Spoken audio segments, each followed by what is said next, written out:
Short ভিডিওতে thumbnail লাগান, video viral 100%। বলতে পারেন শর্ট ভিডিওতে থাম্বনেল লাগা যায় নাকি? হ্যাঁ ভাই, থাম্বনেল লাগা যায়। অনেক ছোট ক্রিয়েটর শর্ট ভিডিওতে থাম্বনেল সেট করে অনেক বড় মাপের একজন ইউটিউবার হয়েছেন। তবে প্রপারলি ভাবে থাম্বনেল সেট করতে না পারলে থাম্বনেল শো করবে না তোমার ভিডিওতে। তাই প্রপারলি ভাবে থাম্বনেল সেট করার জন্য চলে যাব ইনশটে। এখানে নিউ প্রজেক্টে ক্লিক করে যে ভিডিওটিতে থাম্বনেল সেট করতে চান সেই ভিডিওটি অ্যাড করে নেবেন। তারপর ভিডিও লেয়ারের শেষ মাথায় এসে কার্সারটি 2-3 সেকেন্ডের মাথায় রেখে দেব।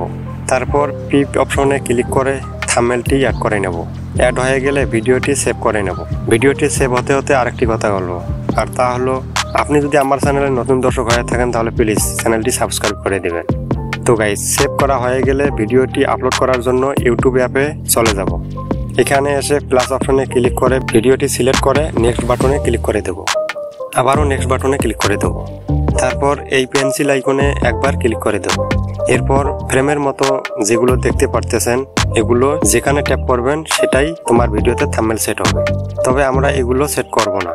ভিডিও এডিট করার সময় যে থাম্বনেলটি সেট করেছি সেই থাম্বনেলটির উপর একবার ক্লিক করে দেব। তারপর ডান অপশনে ক্লিক করে আপলোডে শর্ট ক্লিক করে দেব। তো গাইজ, ভিডিওটি আপলোড হওয়ার পর দেখব আসলেই থাম্বনেলটি সেট হয়েছে কিনা। তো একটু ওয়েট করবেন।